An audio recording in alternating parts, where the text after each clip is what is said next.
Hello everybody, these are the video notes for 2.2 slope-intercept form.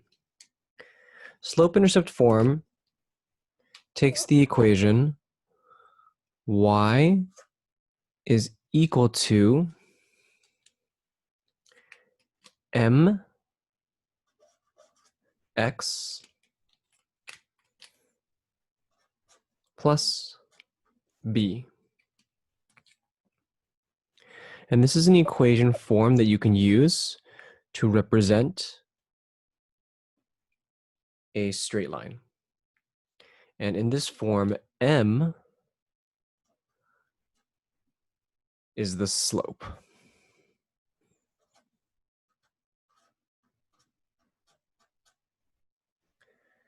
And underneath slope, I want us to write some other words that we associate with slope. So sometimes we can think of slope as being the common difference, right? In an arithmetic sequence, this was that amount that you're adding each time.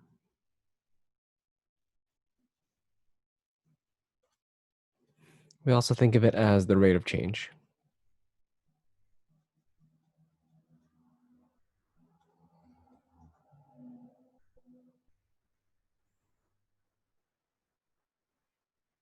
And then B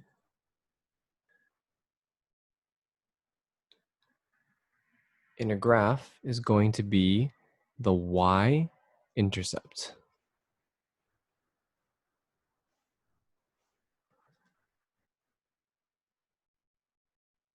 So the y-intercept is also known as the zero term.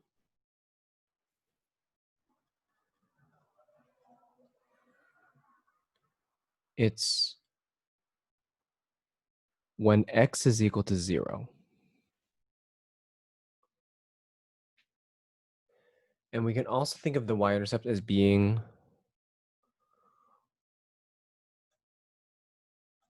where the line touches the y-axis. That's why we think of it as the y-intercept. When we were thinking about sequences, we would think of this as, okay, you start with the 0 term, and then you're adding whatever your common difference is, x number of times. This slope-intercept form is that exact same thing. The only difference is usually we put the x part first and then the 0 term or the y-intercept second. Let's do a couple examples. Example 1.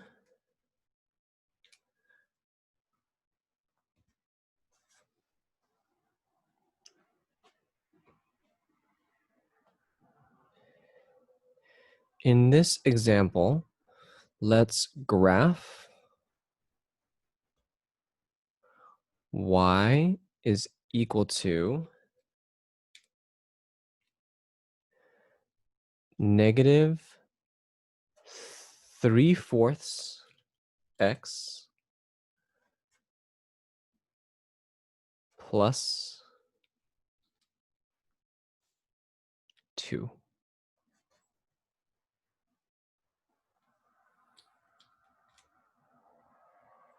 All right, so just from this equation, we see that this equation is in the same slope-intercept form we have here. The number that's being multiplied with x, I know that's my slope. So I know from this equation that the slope is going to be equal to negative 3/4. And I know that my y-intercept, my b value here, is what's being added. So I know that the y-intercept is going to be, I put y-int for short, is going to be equal to the point 0, 2, because x is 0, y is 2. So then now let's graph that out.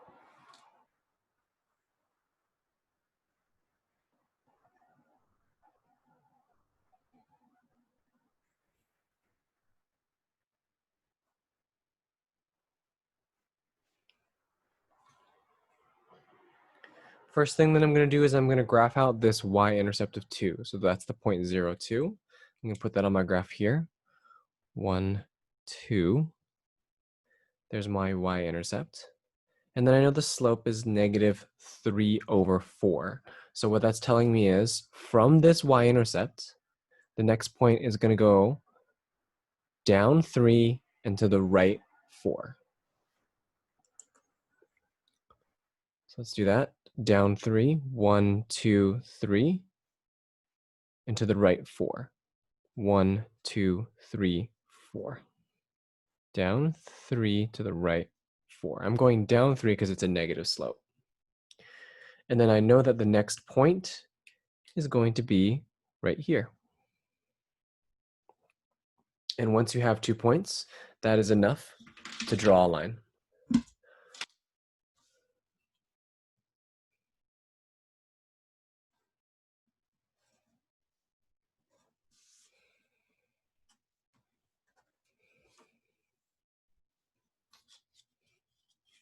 Okay, so that's how you can take a slope-intercept form equation and draw the line. Let's do another example where we're working the other way. So in this example, I'm going to give you a graph. So in this graph,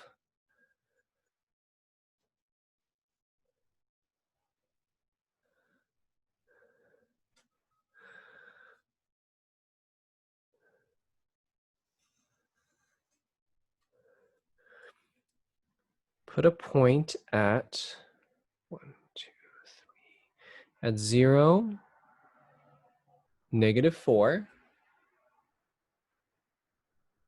and then put another point at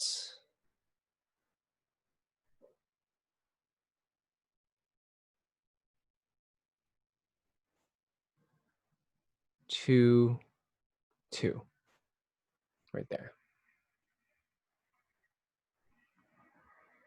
Then draw a line through it.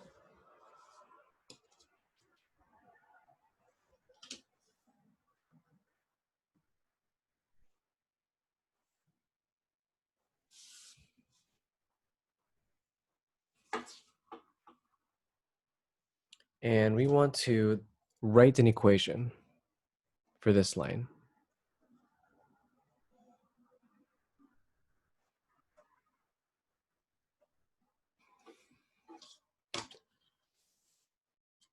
All right.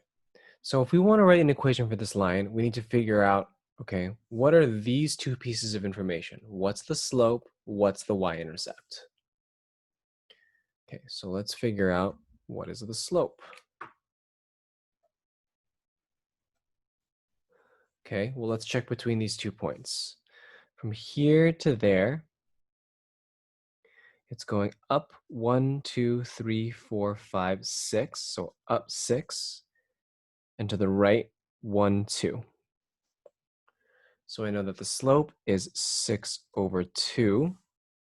This fraction can be simplified to 3/1, which is just 3, right? Because this slope is also going up 1, 2, 3, and to the right 1. I could have used that point right there as well. And the other piece of information I need, what's the y-intercept? So I look along the y-axis. Where does this line touch the y-axis? It's right there at that point. And that point down here is 0, -4. That's the y-intercept. So I know that the y-intercept is equal to 0, comma, -4.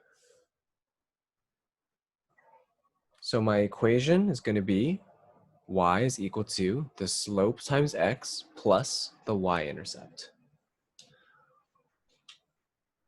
Y is equal to slope of 3 times x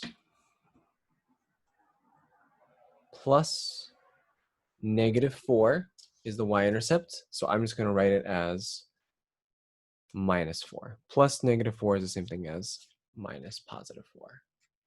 So there's my equation. Okay.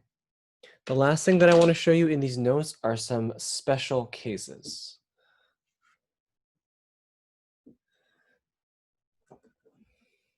Let's put that at the bottom here. Special cases. Sometimes you might see an equation that's like y is equal to 2. There's no variable x. That's all it is. Y is equal to 2. So what that's telling you is in your graph,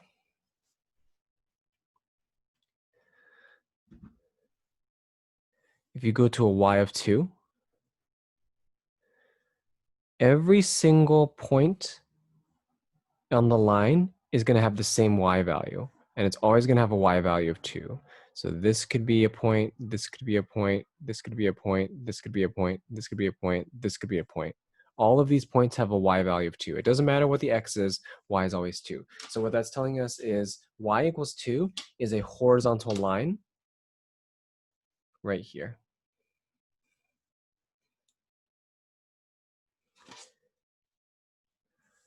This is y equals 2. And if you have a horizontal line, this means that the slope is equal to 0. So this equation is almost like y is equal to 0x plus 2. And then 0 times anything is just 0. So that's why there's no x. So this is a 0 slope.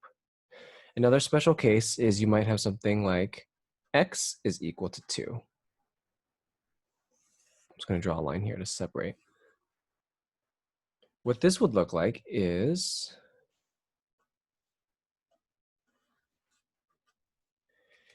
if you went along the x-axis to 2, 1, 2, every single point on your line has the same x value. So it doesn't matter what the y value is, all of the x value points are going to be along here. So that means instead of a horizontal line, I'm going to have a vertical line. Like that. And in this case, if it's a vertical line, the slope is actually undefined. Or no slope.